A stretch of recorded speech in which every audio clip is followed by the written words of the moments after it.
okay, you might notice that that side of it is blank. So those of you who weren't here for one of the first times I did one of these scenarios, I actually did this with a bunch of female comic book characters. So I've done I've got names and a hat. This is a Bray Wyatt-esque hat. Yes, I actually wear this hat out in public because of my skin cancer. So I have 7 names in this hat. Probably a lot of questions about this hat. So these are the people who have wielded red lightsabers or are considered Sith. So if you want to know why was General Grievous, he did not wield a red lightsaber, nor could he be considered Sith in some form or fashion, as well as also aligned with either the Empire or effectively being one of the villains in the Star Wars universe. You hit it in multiple criteria. Yes, General Grievous was a villain, however he did not wield a red lightsaber, nor could he kind of be considered Sith. I'm also aware of the fact that Count Dooku is considered a Grey Jedi, but since he's also called Darth Tyrannus, that could also make him effectively a Sith due to the rule of 2. Again, only looking at things from a movie perspective. Why'd I have the word Darth? Well, 3 out of the 7 names have Darth in them, so it's a pretty good chance that one of them will probably be Darth. So, here's the hat, 7 names.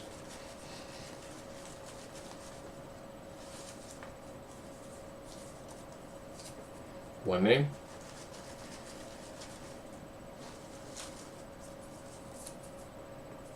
Two names, double check.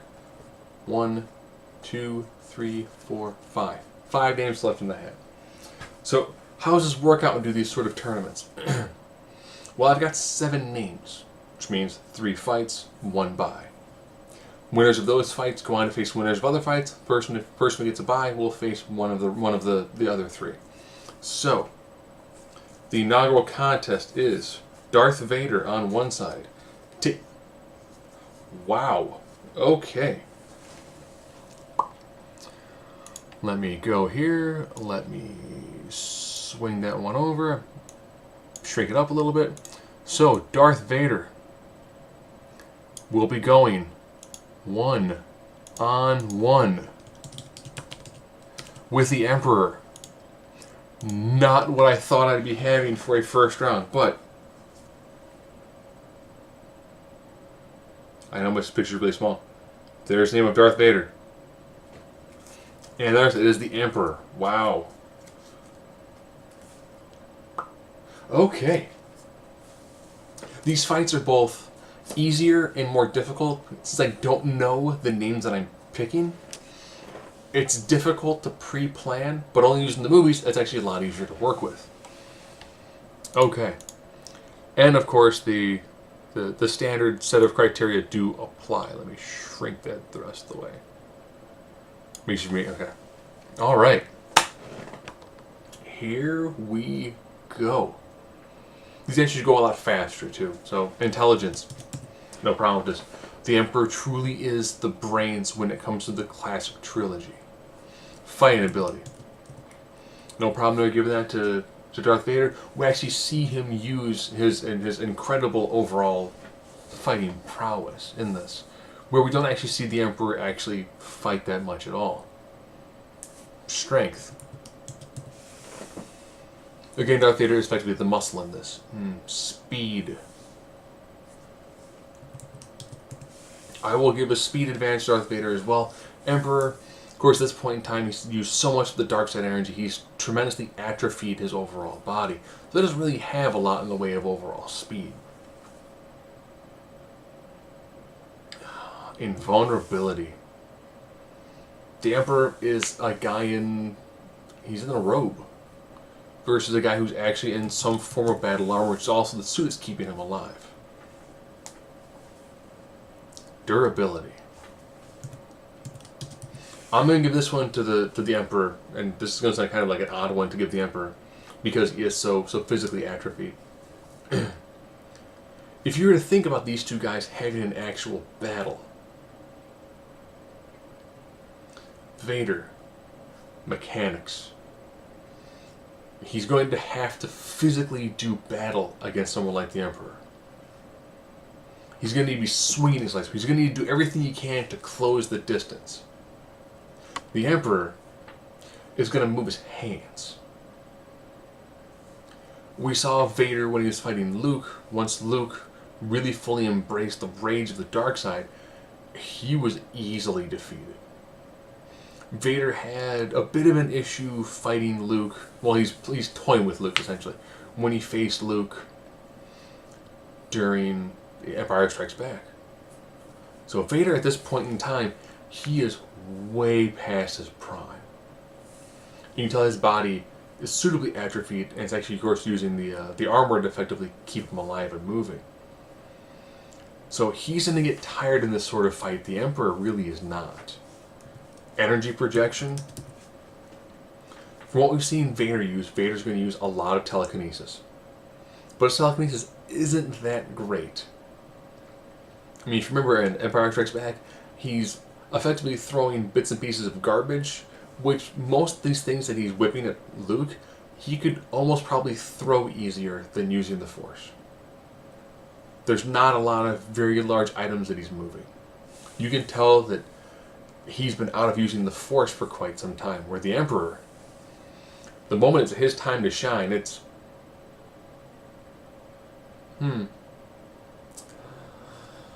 The Force lightning's good enough to drop a man in his 20s to the ground in the first shot.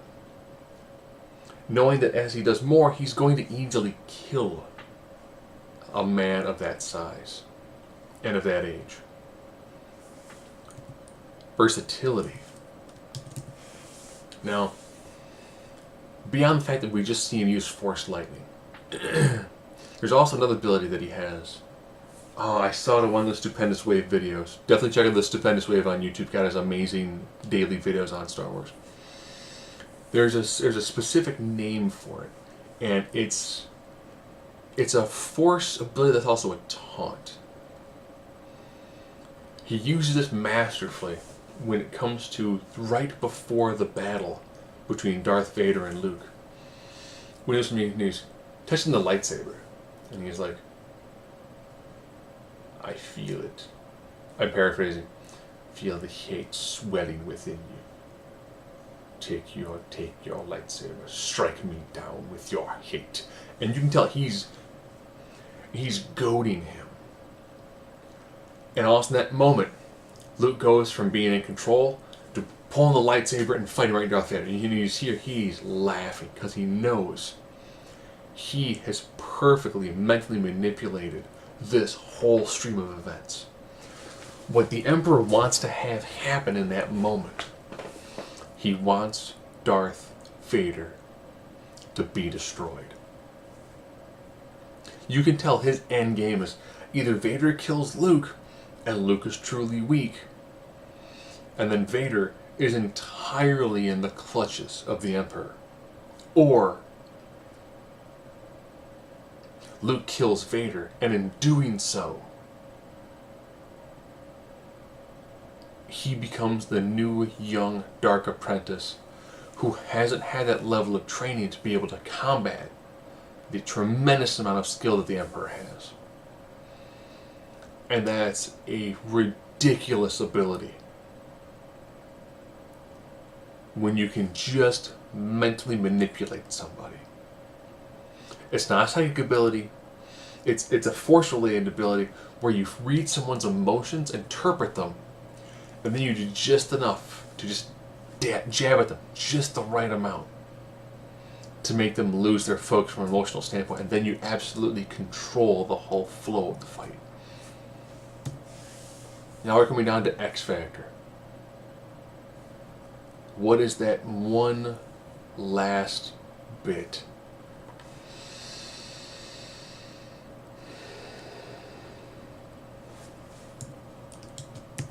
I have to give this to the Emperor.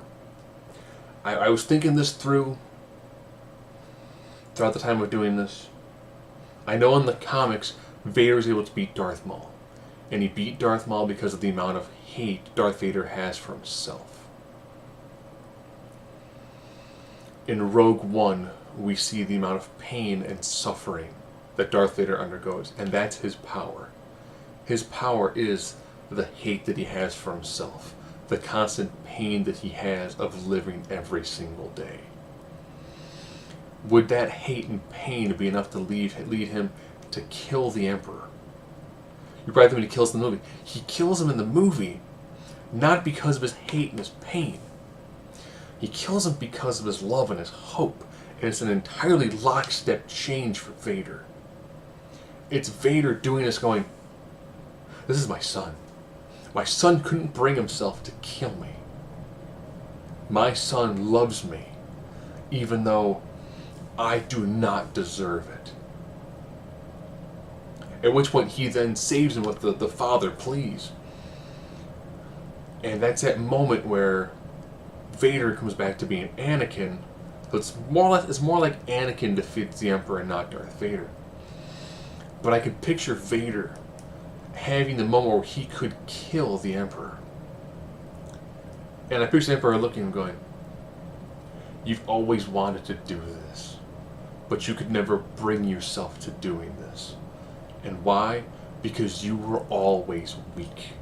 You were weak when you were Anakin and I tempted you. You were weak because you couldn't defeat Obi-Wan Kenobi. When you finally did defeat him, he became one with the Force and so much stronger than you would ever be able to become. And in that moment, Vader is going to stop. Because Vader is going to realize that every moment of this moment has been perfectly manipulated. And if he kills the Emperor is right this whole time. At which point the Emperor is going to light him up.